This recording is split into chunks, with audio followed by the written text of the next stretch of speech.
እና በረከት ትወዳለህ? በረከቱን እወዳለሁ። ለማራራቅ ሰው ለማጋጨት ይፈልጋል። ለማጋጨት ምን በረከት እፈልጋለሁ? ሰው እንድጣላልኝ የሚያደርግ ባሪኝ ከራቱ ግራ እንዲገባው ምን አጠፋ? ለምን መተርኩላ? ሰርቶ በላ። ለምን ሰርቶ ይበላል? ሰርቶ እንዳይበላ። በእንዲህ አይነት በመንፈስ ልክፍት እጅ ውስጥ የተወለዱ ልጆች ወደ ቤተ ክርስቲያን ሲገቡ የመጀመሪያው ትምህርታቸው አጋንንትን መጎተት ነው። ለምን? ያደረባቸው መንፈስ ግፊቱ ይህንን በሚመስል ሁኔታ ውስጥ ተቆራኝቶ እንዲኖር ማድረግ ነው። ስለዚህ አብዛኛው ክርስቲያን በደጋሚነት ብቻ ነው የሚታወቀው ማለት ነው። በቤተ ክርስቲያንም አብዛኛው ክፍል በመድገም ላይ ጊዜው ነው ያለቀው። ችግሮች አልተፈቱም። ክፉ መናፍስት አልደነገጡም። እርኩሳን መናፍስት ከሕይወት አልወጡም። ከልቦናችን አልተወገዱም። መድገምና መጸለይ ግን 100% ይለያያል። መድገም ቃሉ እንዳይጠፋ ሲሆን፣ መጸለይ ግን በቂ ጊዜ፣ ሰዓት፣ ወቅት ሰጥቶ የአምልኮት ስፍራ ማሳየት ነው። አብዛኛው ክፍል የመንበርከክ ልምድ ባለው ሁኔታ ከቀጠል ሰይጣን ወገብህንም እግርህንም እጅህንም አይዘውም፣ አይቆለመመውም፣ አያጠፋውም።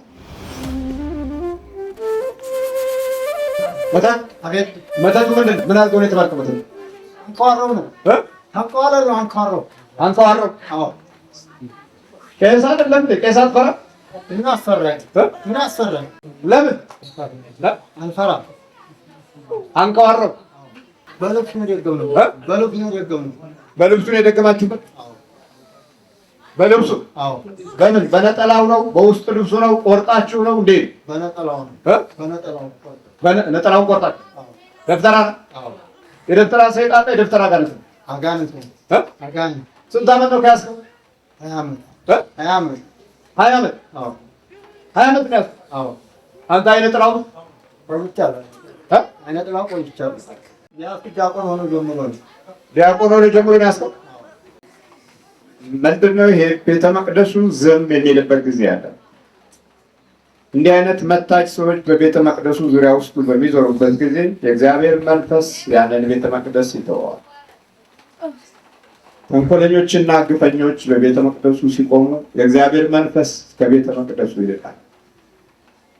የኢየሩሳሌም ሰሎሞን የሰራው ታላቁ ቤተ መቅደስ የወደመውና የፈረሰው እኮ በውስጡ ይኖሩ የነበሩ ሰዎች እጅግ አመፀኞችና ክፉ ሆነው ስለነበረ ነው። እንዳውም በቤተ መቅደሱ የነበሩት የቤተ መቅደሱ ንዋየ ቅድሳት ያ አስቸጋሪ የነበረው ናቡከደነጾር ወይን ጠጅ እየጠጣበት ሲያሾፍበትና ሲያላግጥበት እንደነበረ ትንቢተ ዳንኤል ተገልጿል። በኋላ የእግዚአብሔር ጣት ተገለጠና ማኔ ቴቄል ፋሬስ የሚለው ቃል የተጻፈው አለ ምክንያት አልነበረም። ያን የመሳሰሉ ንዋየ ቅድሳቶች እግዚአብሔር መስዋዕት የሚቀርብበት ታሪካዊ ነገሮች ባሉበት ጊዜና ሰዓት እግዚአብሔር ዝም ብሏል። የአሕዛብ መገዳደር እየጨመረ በመጣ ጊዜ ነው እንግዲህ የእግዚአብሔር ጣት በናቡከደነጾር ፊት ለፊት ስራ የጀመረው። ስለዚህ ያ ቤተ መቅደስ ሲፈርስ ንዋየ ቅድሳቱ ይዘው ዘርፈው ሲወስዱ በዘመኑ የነበሩ ታላላቅ ሽማግሌዎች በመንከራተት በየምድረ በዳው ሲሞቱ ሲወድቁና ሲዋረዱ እግዚአብሔር ዝም ብሏል። ለምን ሲባል በውስጡ የነበሩት ሰዎች እጅግ በጣም ክፉዎች ሆነው ስለተገኙ። ክፋት የቤተ መቅደሱን ምሕረትና ኃይል እንዲለወጥ ያደርገዋል። እግዚአብሔር ይማረን። ሰላም አሜን። ሰይጣንና አጋንንት ነው ነገር ሰይጣን። አዎ። ምን አረከው? እሱ ራሱን አንቋለልኩት። አንከራትተዋል። አዎ። ለምን? ግራ እንዲገባው ይንከራተት ነው። አብረህ ትደግማለህ? አዎ። እስቲ ድገም። ምን ልድገም? መልካም ኢየሱስ ድገም።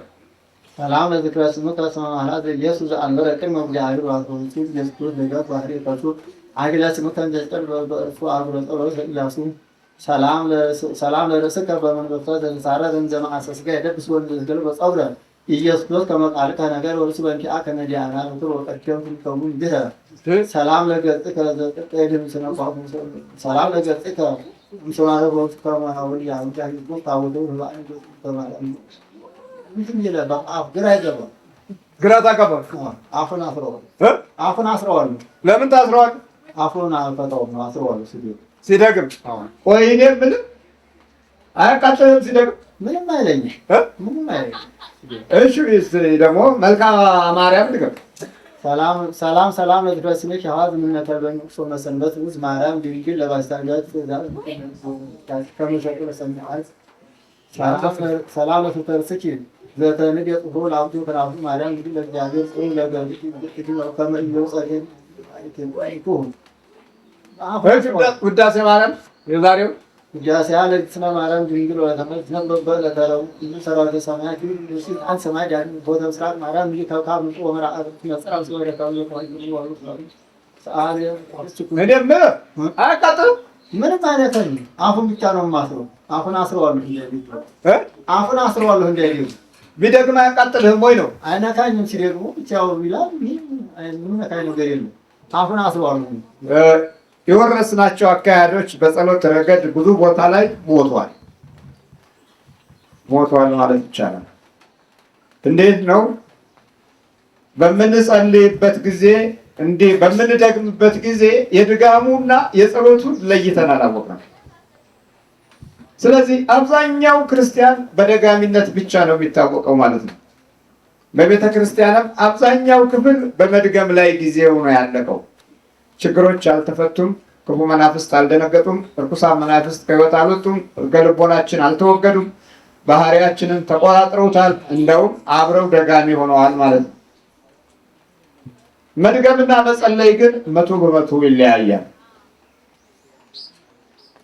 መድገም ቃሉ እንዳይጠፋ ሲሆን፣ መጸለይ ግን በቂ ጊዜ፣ ሰዓት፣ ወቅት ሰጥቶ የአምልኮት ስፍራ ማሳየት ነው። የምን ስፍራ ማሳየት? የአምልኮት ስፍራ ማሳየት።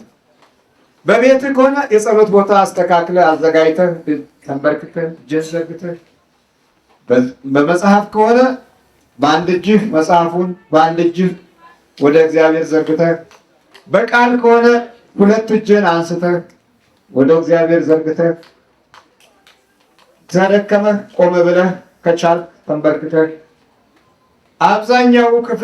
አብዛኛው ክፍል የመንበርከክ ልምድ ባለው ሁኔታ ከቀጠልክ ሰይጣን ወገብህንም እግርህንም እጅህንም አይዘውም፣ አይቆለመመውም፣ አያጠፋውም። ምክንያቱም አሁን ትግሉ አንተን ጸሎት ማስቆም እንጂ አጠቃላይ መምራት ላይ አይሰለፍም ማለት ነው። ጸሎት ያስቆም የሚያደርጋቸው ትግሎች ደግሞ ወዲያው ስለሚገባ እየቀጠቀጥከው ታስተካክለዋለህ። ይደነግጣል፣ ይፈራል፣ ኃይል ያጣል፣ ጉልበት ያጣል። አሁን እኛ በመድገም ነው ጊዜ ያለቀው። በቤት አሁን ክርስቲያኑ አብዛኛው በቃ ቆይ አልደገምኩም ነው የሚለው እንጂ ቆይ አልጸለይኩም አይደለም የሚለው። መድገም ቃሉም እንደሚያሳየው ደጋግመህ እንዳይጠፋ የምትይዘው ሁኔታ ነው። ትደግማለህ? አዎ ደግማለሁ። አሁን ነው አስረዋለሁ። አስረት ይዛለህ እሱ ነው። ለምን ታስረዋለህ? እንዳይደግም ይችሉ እንዳይደግም። አሁን ትለቃላችሁ አጥር እንለቀዋለን። እሺ ምንድን ነው የምታደርጉት? ምኑን ነው የምታሙት? ትከሻውን። እሺ ማጅራቱን እና ትከሻውን ለምን እናሰቃየዋለን? ስንት ዓመት ነው ከያዝከው? 20 አይነ ጥላው ዛት ቆይቷል። በልጅነቱ ነው። ማነው ስምህ? አይነ ጥላው ተቋር መንፈሳዊ ነህ?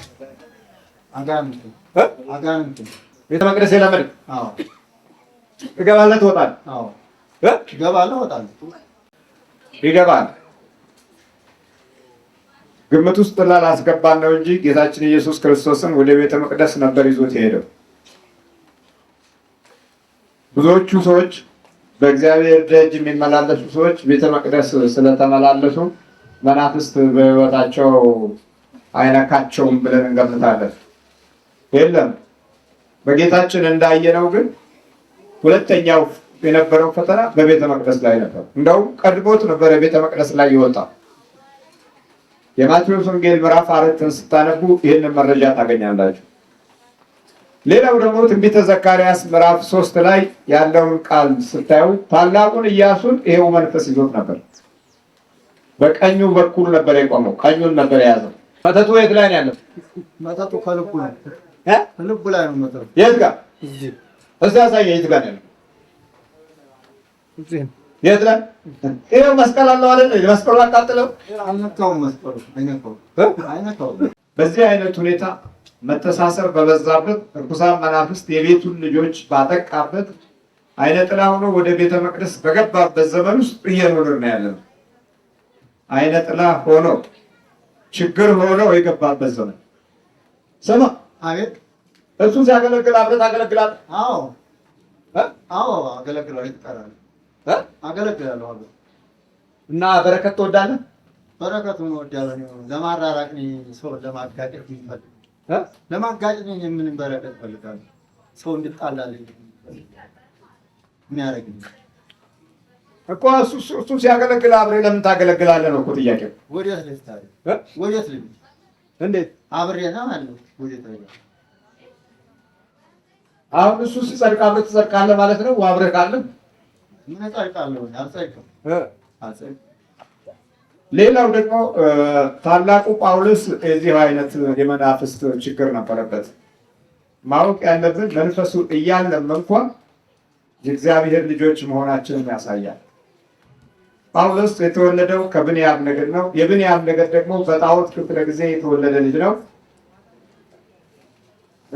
ጳውሎስ ከዛ ነገድ ውስጥ በነበረበት ዘመን ያው የዘር መንፈስ ከኋላ ተወራርሶ ነበረ። ያ የተወራረሰ መንፈስ እስከ አዲስ ኪዳን እስከ ጳውሎስ ዘመን ድረስ የብንያምን ነገድ ሳይለቅ አብሮ መጥቷል። ሁለተኛው ቆሮንቶስ ምዕራፍ 12 ላይ ከኔ እንዲለይ 3 ጊዜ ሰይጣን ከኔ እንዲለይ 3 ጊዜ ጸለይ ይላል። 3 ጊዜ ቢጸልይ የዘር መንፈስ ስለነበረ ጌታ ሲመልስለት ኃይሌ በድካምህ ይሆናል፣ ጸጋው ይበቃሃል አለው እንጂ መንፈሱ ይለይልሃል አላለው። ስለዚህ በቫቲካን ተራራ ላይ ቫቲካን መንገድ ላይ በሰይፍ ተሰይፎ ሲሞት የዛን ጊዜ ነው እንግዲህ ሁለቱ የተለያዩት ማለት ነው። ጴጥሮስም በማቴዎስ ወንጌል ምዕራፍ 16 ላይ ስለ ጌታ ሞትና ትንሣኤ ሲናገር በስራ ምክንያት በባህር ውስጥ ይኖር ስለነበረ የባህር አይነ ጥላ ነበረበት ጴጥሮስ ራሱ። አንድ ወቅት ላይ የእግዚአብሔር አምላክን ትንሣኤን የማዳን ስራን ወደኋላ የሚጎትት ቃል ሲናገር ምን አለው ጌታችን ኢየሱስ ክርስቶስ? ሰይጣን ከፊቴ ወደኋላ ተመለስ አለው። ወደፊት ቀድሞ ነበረ ማለት ነው። ከማን ጋር? ከጴጥሮስ ጋር።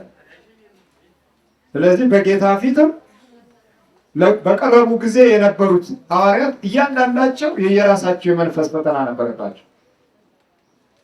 ጴጥሮስን የተለየው ጌታን ካስካደው በኋላ ባለቀሰው እንባ ነው የተወገደለት። ከዛ በኋላ ከእርሱ ተለየው። ጳውሎስ ግን እስከ ዘመኑ ፍጻሜ ድረስ ከቤተሰብ የተወራረሰው መንፈስ ጋር ይዋጋ ነበር። ሰላም አቤት። ሰሙ ለምን ስማል? ምን ችግር አለ? ስንት ናችሁ? 10 ከአይነ ጥላ ጋር 12 አይነ ጥላ ጋር። አይነ ጥላው በስንት ዓመቱ ነው ያስከው? በ3 ዓመት። እንዴት? ምን በተወለደ በ3 ዓመት ወይስ ዛሬ 3 ዓመት? በ3 ዓመት በተወለደ በ3 ዓመት። የት ሀገር ነው ያስከው? አያዋገቡ። ከእናቱ ነው የመጣ ከአባቱ ነው? ከእናቱ ከእናት መተህ እዚህ ስትገባ ከእናት መተህ ስትገባ እና እርሱ ወደ ቤተ መቅደስ ሲመጣ ለምንድን ነው ለቃ ያሉታል? አለቀውም። ውጊያውን አላወቅንም። እንዴት ነው ውጊያውን አላወቅንም። የት ሀገር ቄስ ነበር የሚያገለግለው? ጅሩ የት? አባሌ ሚካኤል። ጅሩ አባሌ ሚካኤል። በጅሩ አባሌ ሚካኤል። ወረዳው ማን ነው? በእነዋሪ አባሌ ሚካኤል ከተማ ውስጥ ነው ወይስ ገጠር? ገጠር። እዛ ያገለግል ነው። አዎ። ደብተራው ለምን መተክበት? ክፋት ነው። ክፋት የሚንከራተው ግራ እንዲገባው ምን አጠፋ? ለምን መተክበት? ሰርቶ በላ። ለምን ሰርቶ ይበላል? ሰርቶ እንዳይበላ። በእንዲህ አይነት በመንፈስ ልክፍት እጅ ውስጥ የተወለዱ ልጆች ወደ ቤተ ክርስቲያን ሲገቡ የመጀመሪያው ትምህርታቸው አጋንንትን መጎተት ነው። ለምን? ያደረባቸው መንፈስ ግፊቱ ይህንን በሚመስል ሁኔታ ውስጥ ተቆራኝቶ እንዲኖር ማድረግ ነው። ስለዚህ ደስ ይላቸዋል። ሰው ሲንከራተት ደስ ይላቸዋል። መከራውን ሲያይ ሲጨነቅ ይደሰታሉ። ከሰይጣኑ ይልቅ ሰይጣኑ ያደረባቸው ሰዎች እንዲህ አይነት ነገርን በደስታ ይቀበሉታል። ዛሬ እያንዳንዱ በጎረቤቱ፣ በቤተሰቡ፣ በምቀኛ ጓደኞች በኩል የተጠቃ ቁጥሩ የትየሌሌ ነው። በጣም ብዙ ነው ማለት ነው። እና በዚህ አይነት እድል ውስጥ ብዙ ካህናት ተጠምዷል ማለት ነው። ብዙዎቹ የእኛን ጉባኤ የማይፈልጉትና አትኩረትም ለመስጠት የማይሹት ከዚህ ከተወሳሰበ መንፈስ ባህሪ ጋር የተያያዘ ሕይወትና አኗኗር ስላላቸው፣ አንዳንዶቹ ለትምህርት፣ ለግርማ ሞገስ፣ ለተቀባይነት፣ ለትልቅነት፣ ለእውቀት በውስጥ በኩል ሲም ካርድ እንዲሆን ይጠቀሙበታል። እንዲህ አይነት ሁኔታ ተጠቅመው አሁን ክፉ መንፈስ የሚጋለጥበት ቦታ ላይ መቆም አይፈልጉም። ክፉ መንፈስ የሚያዝበት ቦታ ላይ መቆም አሉ። እንደውም እንኳን ራሳቸውን ሊቆሙ ሌሎችንም እንኳን እንዳይመጡ ጠንካራ መልእክት ያስተላልፋሉ። እንዲህ አይነቶቹ የንስሐ አባት ልጆች ሊኖራቸው ይችላል። እነዛ ልጆቻቸውን ይከላከላሉ። ብዙዎቻችሁ እዚህ በንስሐ አባቶቻችሁ አንዳንዶቻችሁ ተወግዛችኋል፣ አንዳንዶቻችሁ ደግሞ ማስጠንቀቂያ ተሰጥቷቸዋል። ወደዛ እንዳትሄዱ ተብላል። አለ ምክንያት አይደለም። ከበስተጀርባው ዲያብሎሳዊ ኮተት አለ ከኋላ በኩል። ለምን ቢባል ይኸው መናፍስት እንደልባቸው በመንፈሳዊ ስፍራ ላይ ከፍተኛ ቦታ ይዘው እናያለን። ደብተራው በደጁ ነው ያለው። ውስጡ ያለው መንፈስ ደጁን ተለማምዶተ፣ ከዛም በላይ ደግሞ የተለማመደ ሰይጣን ሲቀጥብህ ወይም ሲልክብህ ጠበል ላይ አይወጣ። ዝም ብለህ ትጠመቃለህ፣ አይወጣ። ለምን? የላከብህ በደጁ አለማምዶ ነው አይላከው። ይሄው ስንት 20 ዓመት ሙሉ እኮ ቁጭ ብሏል። 20 ዓመት ቁጭ ብሏል። አዎ። የበፊቱ ደግሞ ስንት ዓመት? በልጅነት ይዘዋል።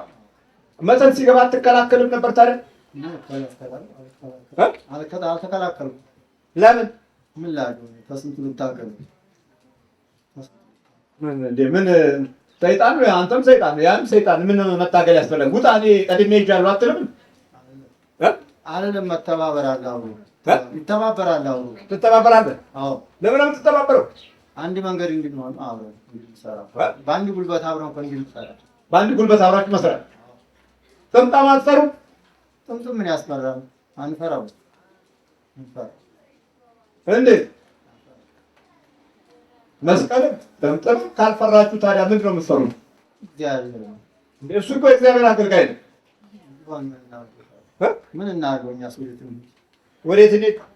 አሁን ለቀው ትሄዳለህ? እንሄዳለን። ለቀህ ትሄዳለህ? እንሄዳለን። ስለበርከት ቶሎ ወጡን አውጡ ከሰውነት። ስንት ዓመት አገልግሏል? ወደ 30 ዓመት ያገለግላል። 30 ዓመት አገልግሏል። አብራችሁ አገልግላችኋል እናንተ? አዎ። አዎ። ቁጭ ብላችሁ አገልግላችኋል? አዎ።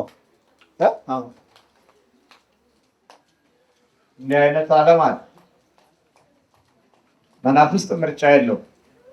አንዳንዴ በክብራችን ውስጥ እየደበቅነው ነው እንጂ በትልቅነታችን ውስጥ እየያዝነው ነው እንጂ መናፍስት እንዲህ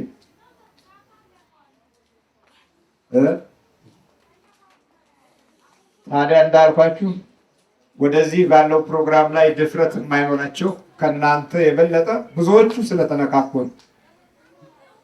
ብዙዎቹ እንዳትመጡም የሚዋጓችሁ ከዚሁ አንጻር ነው። ግን እስከ መቼ ድረስ የሱዳን መጠጥ ሊሆን ይችላል? እንዲህ የሚያደርግ እስከ መቼ ድረስ የናይጄሪያ መተት ሊሆን ይችላል? እስከ መቼ ድረስ ነው የመተት ዓለም ድል አድራጊነቱ? ቤተክርስቲያን በመተት ድል ከሆነችማ ጉድ ፈላ። አሁን በተዘዋዋሪ መንገድ በአገልጋዮቹና በተገልጋዮቹ መካከል ዲያብሎስ ስራ እየሰራ ነው። ግን ዲያብሎስን ዲያብሎስ ሊያወጣው አልቻለም። እንደዛም ቢሆን ኖሮ ይኸው ከተማይቱ በብዙ አስማተኞች እጅ ውስጥ ነው ያለችው። ለምን አንፈታም ነበር ታዲያ? ምርጥ ምርጥ አስማተኞች አሉ። የተሻለ ጥንታዊ ቤተክርስቲያንማ በዚህ አይነት አሰራር በለመዱ የክፋት አገልጋዮች እጅ ውስጥ ከወደቀች ቆይታለች። ይሁዳ ከዚህ አንጻር በቂ ትምህርት ይሰጠናል። ጌታን አሳልፎ የሰጠው ይሁዳ ከቤተሰቡ የተወራረሰ መንፈስ ነበረበት። ከ12ቱ ደቀ መዛሙርት አንዱ ነበረ፣ ግን ቶሎ መንገድ ላይ ተቋረጠ። ራሱ ሰቅሎ አጠፋ። ሌባ ስለነበረ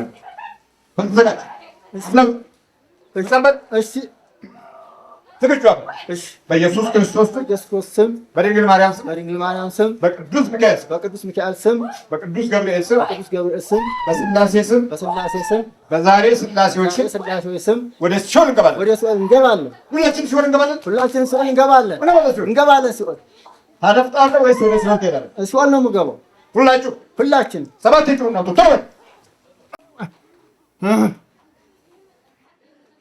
ተነሳ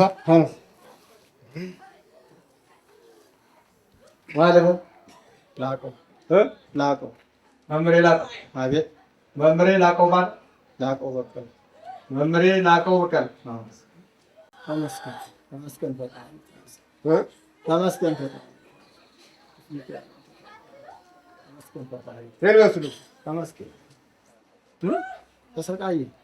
ተሰቃየሁ። እንዴት አይዞህ። የት ነው የሚኖሩት? ከየት ነው የመጡት? ይበርቱ።